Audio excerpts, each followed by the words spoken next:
Hey guys, what's up and welcome back to my channel to another episode of Darkfire Heroes, and the next big event called Guardian of the Chalices Part 2 is right around the corner. It's going to start next Saturday, and in this video we will already do a full event breakdown. We will talk about the challenges as well as the heroes you will be able to get, and for sure I will reveal the brand new 2 epic items inside of this video, so we will have a sneak look at the stats and talk about it. If you're curious about all these things, just stay tuned and watch this video until the end. Thank you guys for tuning in again, really appreciate it. If someone else is new here, don't forget to like the video and subscribe for free to my channel. Before we start with the background story, here's a sneak peek and the full event picture.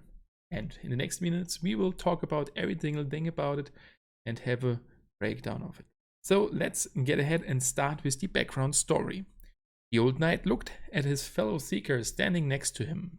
After weeks of fighting under the scorching sun, they were showing signs of fatigue and weariness. There was one warrior that looked unaffected by the fighting. Gyrtrude was constantly running up and down the front lines. With her massive morning star and the holy book under her hand, she rallied the troops again and again. The old knight was impressed. Maybe, just maybe, with a warrior of her stature on her side, they still stood a chance. And that is the brand new hero I already did do the shorts video yesterday, which you definitely should have a look at.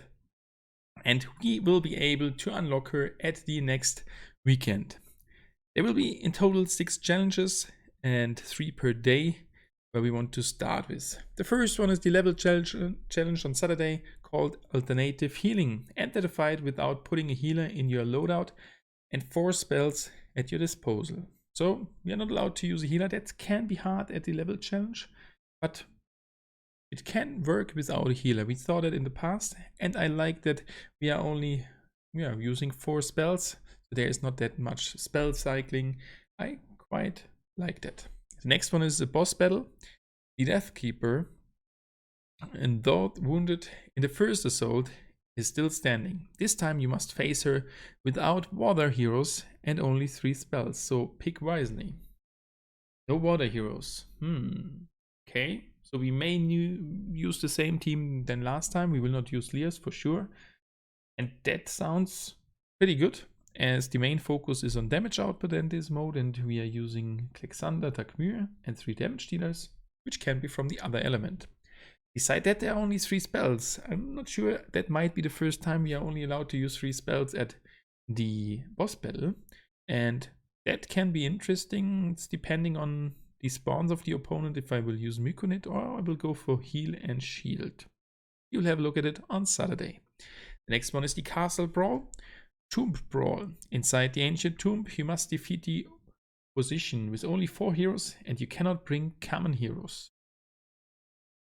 Okay, that can be difficult and I will not do good there. I just recently leveled up my heroes and not allowed to use my maxed common heroes is a little bit sad, because the other heroes are not leveled up that high. So we are only allowed to use rare and epic heroes, and that's in the castle.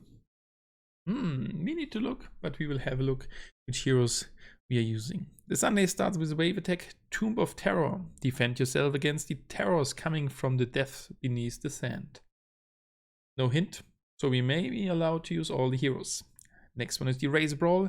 Sandrunner. Outrace your opponents without using any earth or water heroes. Ooh, that is quite hard. No auto, no Niana, as well as no water heroes like Lurs. We need to have a look which heroes we will use there, but we now got the full pool. The next one is the level challenge, and that will be the last one for the weekend. The Chalice Seekers. Join the righteous Gyrtrude and the happy-go-lucky Leroy on an adventure into an ancient tomb swarming with enemies also searching for the divine chalices. So that's the level challenge. We are allowed to use the 2 new champions, Leroy as well as Gyrtrude. That will be interesting. A tank and a damage dealer. That is a good setup for a level challenge. Now that we have talked about the challenges, let's have a look at the rewards we will be able to get. First and foremost, there are the cosmetics which we are able to unlock. Some portraits and frames, starting with 3 frames: the Chalice Seeker, Gold Chalice, and the Iron Chalice. and they look really cool, and I will definitely try to unlock them. Beside that, we got 3 Podres, Chalice Seeker Martyr, the Old Knight, and Gyrtrude, the brand new champion. They will be available in the event shop or shop totalizer, and the gold Chalice can be won in the Chalice Seekers challenge. That might be a hard thing for me, as I'm now in the highest bracket. So a lot of players are there. I need to get to a certain position to unlock it.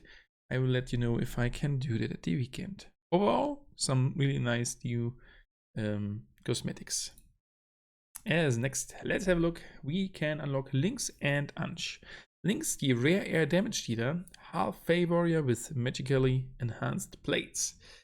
She's really good, and she can be won in the leaderboards. Same counts for Ansh, which we have unlocked a few weeks ago. He's an epic air tank, and I really love to get further cards of him, as I still think he is really good. He's really solid from his base stats with a balanced defense and protection. As a powerful inside of the poison Sion Mind, or was it poison? Sion Mind. He can teleport and create a vortex. Can be won on the leaderboards as well. If we have a look at their rating. Oh, here we go. We got Linx with an C rating at the campaign, A rating at race, castle C rating, a boss with a B, S rating, and waves and levels with a B rating. So she is extremely useful at boss. From the air element, we may use her at the weekend to see how good she is performing. I think she can critical hit. No, she can't. That's the third row. Maybe you know it. Let me know in the comment section. I thought she can critical hit, but if not, she's good there, at least from the rating. And we get Ansh, not the best rating CBA, CCB, but I still think he can be extremely useful in some circumstances, especially with the young in the campaign, because he gains bonus defense and protection whenever he gets shielded if the skill is unlocked. So that's some things. So you should definitely get those 2 heroes. If we now have a look at the next 2 heroes, we already know Leroy from the last event, and I still think he's a beast.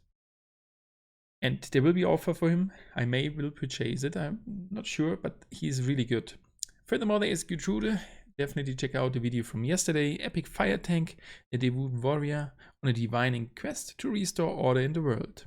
She used her holy tome to smite enemies, leaving them stunned.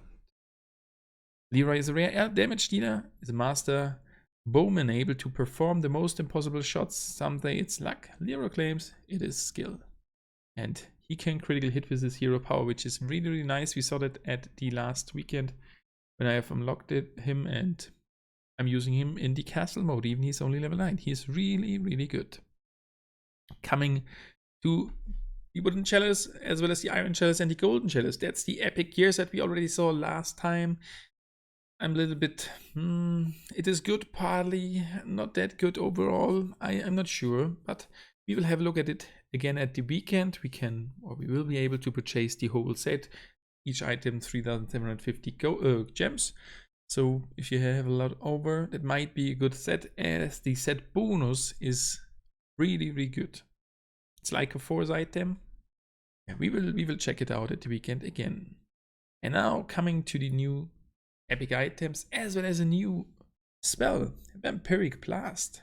Send forth a blast of dark energy that damages all enemies in a line, drain life from all enemies, and each hero receives a portion of the damage dealt as health. That sounds really good, and I really like those lifesteal abilities.